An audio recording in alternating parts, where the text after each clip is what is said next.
কিন্তু সেটা যে মানে হিতে বিপরীত হয়েছে।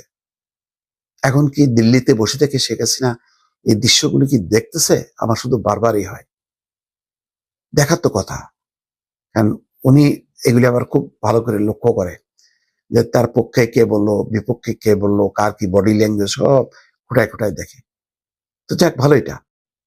এখন নরক যন্ত্রণা ভোগ করতেছে দিল্লিতে বসে এই দৃশ্যগুলো যত দেখতেছে।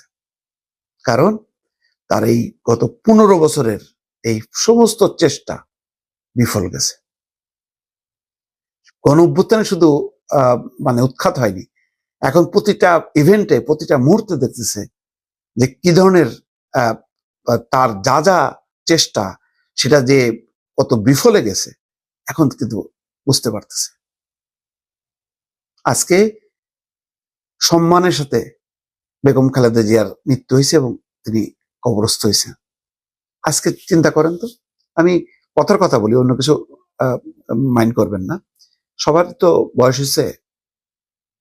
মানে আজকে শেখ হাসিনার দিল্লিতে যদি কোনো কারণে তিনি যদি ইন্তেকাল করেন বা মারা যান, ওনার কবরটা কোথায় হবে? বলেন, কোথায় হবে?